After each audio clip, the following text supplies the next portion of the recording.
Hey guys, welcome back to another OrCAD X how-to video. My name is Adam, and this is the fourth video in our schematic series for this month, or for our schematic symbol series for this month.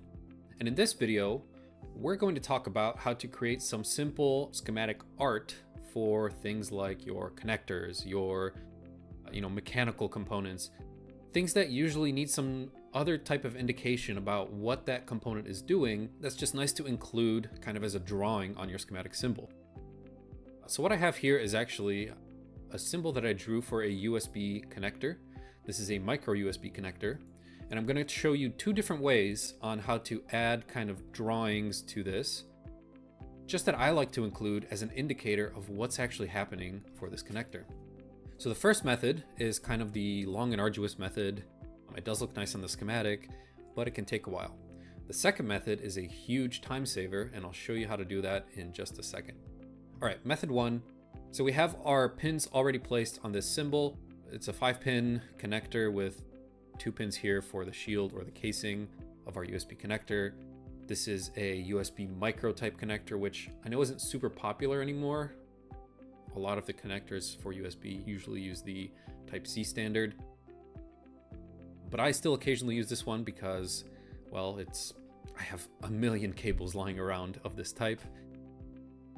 So one thing that I like to add using, for example, a drawing tool on my schematic is just a nice little outline of what the connector looks like, right? So if it's a square connector, I'll add a square. If it's a trapezoid for whatever reason, I'll add a trapezoid.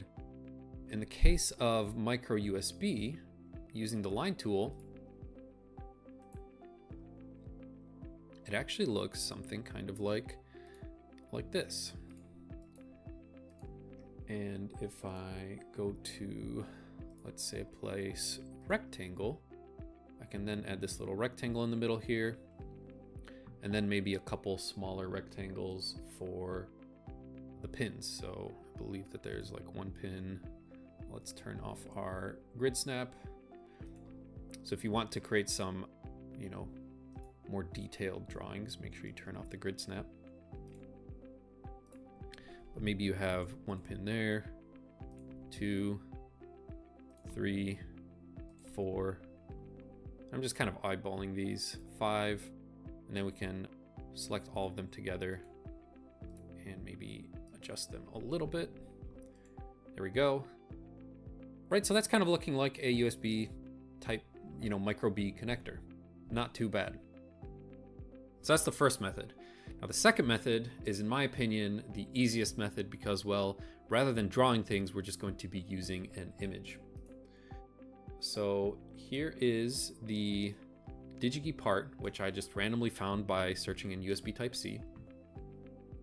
If we look here, there is an HTML data sheet, or we can even use this image. Let's go ahead and take a couple screenshots of this that we can use in our schematic. So there is the first screenshot. I'm going to go ahead and save that to, we can keep it in pictures and call this micro B1.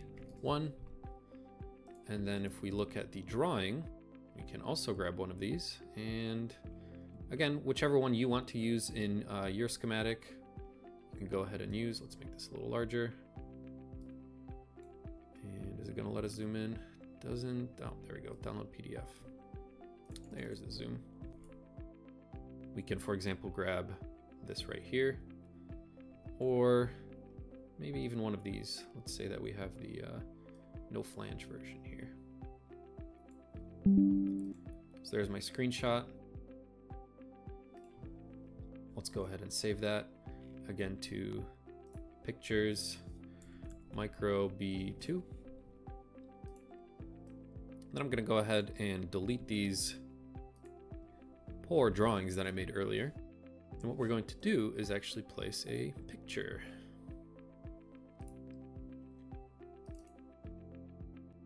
Let's go ahead and click all files in the file type, and we want this micro B here.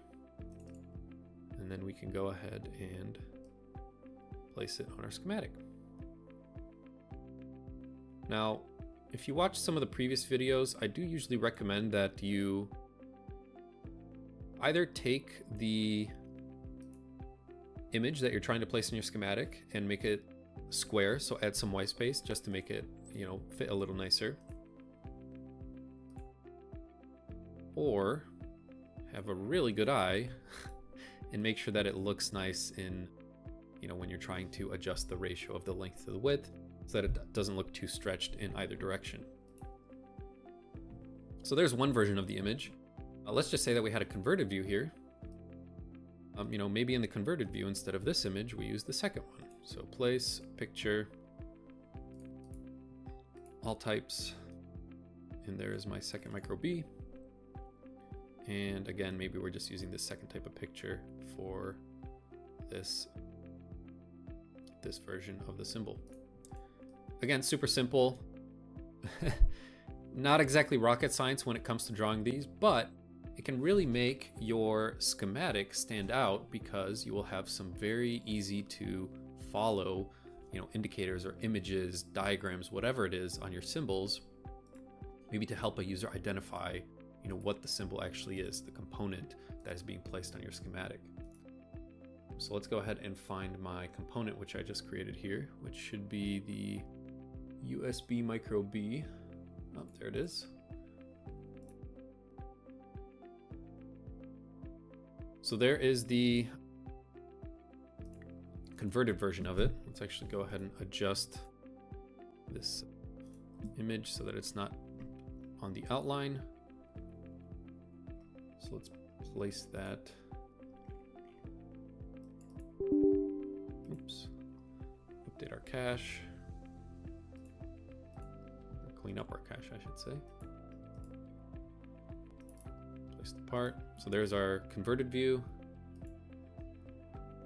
Oh, you know what? Sorry, that was our normal view. And then here's our converted view. Let's add that picture back in.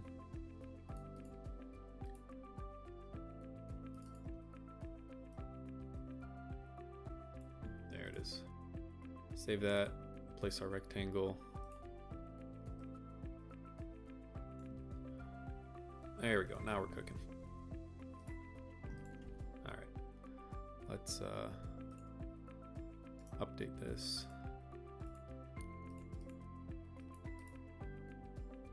All right. And now, if we go to place this part, we should now have a normal view and a converted view. And there's our converted view that has another image. Again, feel free to use this however you want to. Some people like to include an image of the microprocessor for things like, their microprocessor symbol. I personally like to use this for connectors because it's nice to then kind of figure out what type of mating connector you might need. So if you have like, RJ45 Ethernet connector, these type of USB connectors, headers, if someone can't automatically tell if it's like a right angle header or maybe a vertical header. Again, this is the much simpler way of creating that visualization. Or if you can't find a picture, again, you can always use the drawing tools under the place command. So you have line, rectangle, ellipse, arc, Bezier curve, polyline, whatever it might be, you can still get creative. All right, guys, so that's it for this video.